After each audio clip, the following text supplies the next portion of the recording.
So I've been wanting to try something a little bit different on my channel, and one of the people that I've been following for quite a while on CNBC, I probably watched this guy. Apparently, he was on CNBC for 16 years, which is John Najarian, and his brother Pete shows up every once in a while too. But he had been on CNBC for 16 years. What I didn't know is he had left there last November, wasn't a contributor anymore, and now he's shown up on Fox Business with Charles Payne pretty regularly now. And they have a company called Market Rebellion. And first of all, I want to establish I'm not an affiliate. I'm not paid by Market Rebellion or the Najarian brothers or anything like that. I'm kind of doing an educational thing, and nothing in here is going to be any recommendations on my part. But he showed up on Charles Payne's program on January, I think it was either 24th or 25th. And he came out with a recommendation, which is something that's a little bit different. CNBC has something like Options Hour, or so, I forget what the name of it is, every Friday.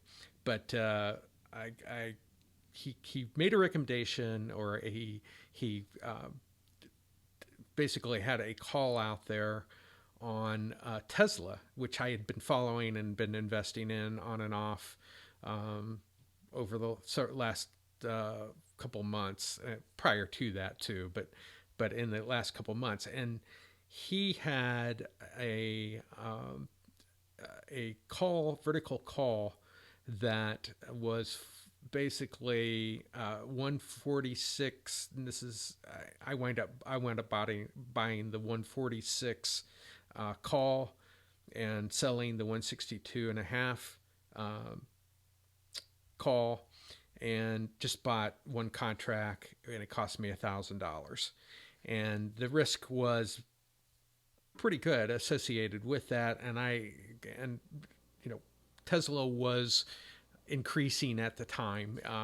It seemed to be making a comeback, but I believe it was going into earnings. And so it was a bit of a risk, but I thought, well, it seems to be in an uptrend. I'm going to go with it. Now, I don't typically trade so close to a expiration date, so it was a little, this is taking me out of my comfort zone, which I want to do, because there's a lot of ways to make money in the market, a lot of ways, and probably a lot more ways to lose money in the market. So I wanted to test that. It was something to kind of fit my narrative already from an investment standpoint. And so I did it, and the next morning it gapped up, and at 9:35 I sold it, the $1,000 contract, for $2,200. So I got a $1,200 profit on that particular trade. And so I was like, okay.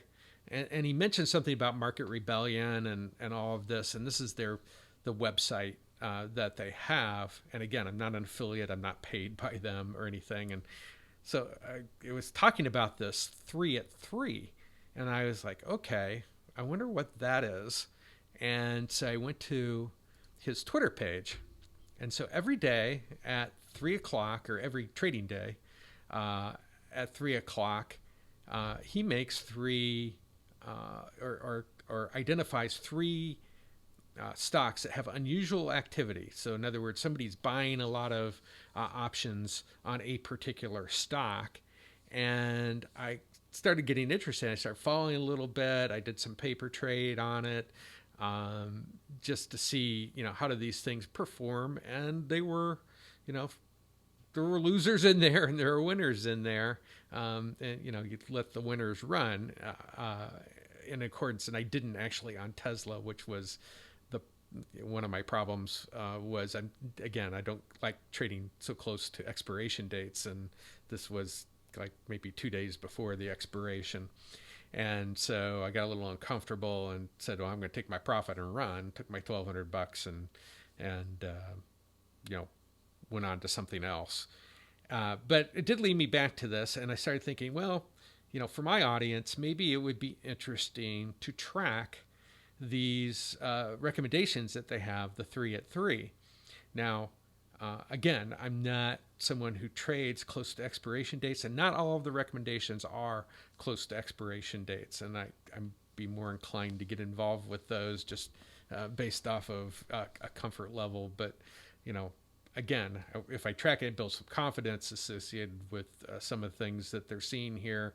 I think it just gives me another chance to look at, the way I am looking at stocks and options that, might be a good revenue stream for myself. So I track these things, and I thought, well, while I'm tracking it, why don't I just share it with my audience, and might be something interesting to them, and just emphasize that I don't trade this way.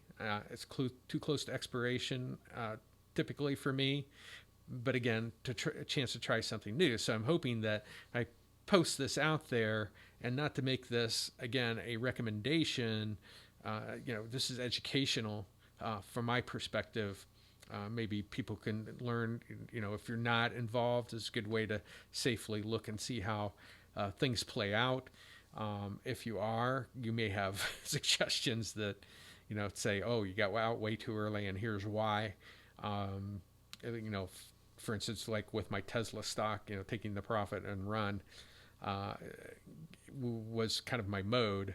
Had I let it go, like I said, it would probably have gone 3x or more, rather than just 2x.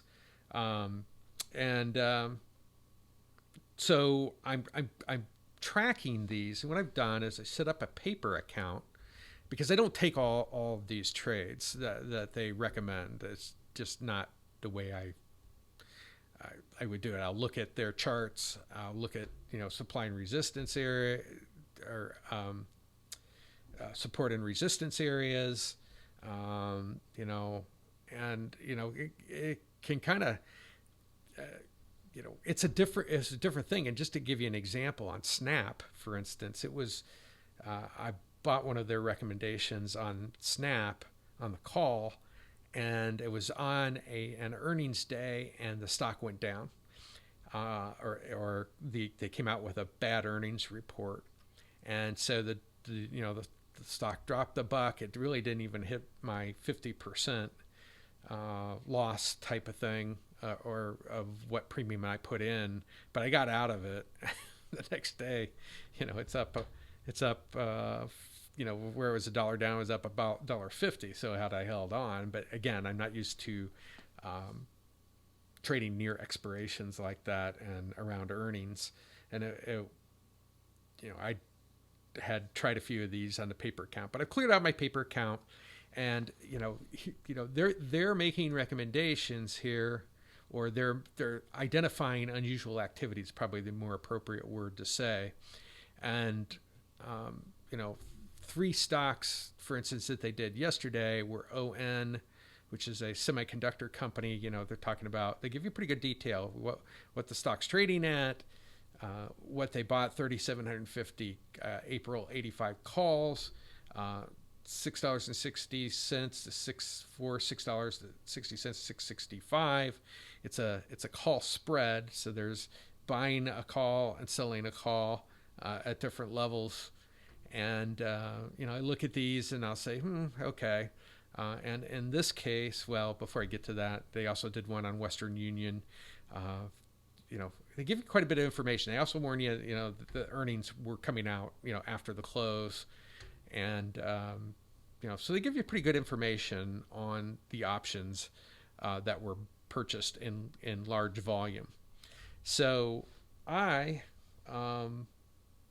again, set up the parts here, but, when I look at something like ON, the semiconductor, so I had a pretty good run up, and, I always look to the left here. Okay, there's, it's never been, this is an all-time high, right here, and the candle, a couple of days ago. And so they've hit an all-time high. My usual reaction would be, okay, this thing's going down, but I'm big on semiconductors personally. Been following semiconductors now for a year or longer. And so my belief is that semiconductors are on the way up. I looked into the company. I liked the company, and they're profitable. There's just a number of things that I liked about the company, and so I decided, I didn't buy big heavy shares or anything, but I think I bought a couple of contracts, option contracts on basically the numbers that were recommended. And so that's kind of my process I'll go through. I'm going to track all of them in my paper account, but I'm not going to buy all of them. So I'll tell you which ones and why I decided and things of that sort. And I thought, well, maybe this will be an interesting conversation for people to learn, or maybe for people that they'll get on and say, "You idiot, I trade around expirations all the time, and why did you sell out of Tesla? And here's why you could have kept it." And I'm certainly open to criticism, so that would be good, because it's part of a learning. It's again, this is not the way I typically trade. I trade closer, things coming out of support and resistance areas, some trends, things of that sort. So that is what I'm going to do, is track these. And basically, I'm going to have a rule for when I'm going to get out. Now, I may not hit it exactly, but if it gets to 50% of my buying premium, so if it was $200 I spent, I'm going to be out on this paper account when it hits, here's one at $1.59. If I get down $80, I'm going to get out of it, take my lumps. That's going to be kind of the rule that I have, and I may not hit exactly that time, but that's what I'm going to shoot for, at least in this paper account. Now on the sell, I'm going to sell in accordance, because I think, to get out or buy back or sell or whatever, the contracts in accordance to the way that I normally do it. Because again, I think it's a learning process also for me, for input that people have or questions that they may ask about, why did you get out then, and what were you seeing. So that's kind of the process that I thought I'd go through and see if this is interesting to other people. What would you do? Would you have gotten into this? Would you not have gotten into it? And was my thinking flawed in your mind? But I'll give you my logic as I get in and out of trades and choose them. But I won't start that today. I'll do that tomorrow, which ones I got into and why. And again, this is educational. A lot of times your timing's going to be late if you're not watching this until today. Already an hour from yesterday to buy the stock. I mean, so again, I can't make any recommendations. I'm not. This is purely education, and I hope people will get something out of it. So that's what I wanted to cover in this, and I just would like to say that, again, I believe that we may have hit the all-time highs, or will be hitting the all-time highs, and then markets may never. People always say that the markets always go up. Well, that may not be true for a couple decades after kind of $31.5 trillion in debt and so forth. So we may need to be, as investors, better traders also. When do you get in to a stock? When do you get out of a stock, in order to get the investment gains where you used to be able to just sit it in this company? I'm not saying there won't be instances that will have that, but if the normal set of stocks don't move, educating yourself, I think, is good, whether you're working with a financial advisor or not, especially around your funds. So anyway, that's my thinking, and hopefully you'll use this for education and people will be interested in it. That's what I wanted to cover in this video, and remember, there is always a better way.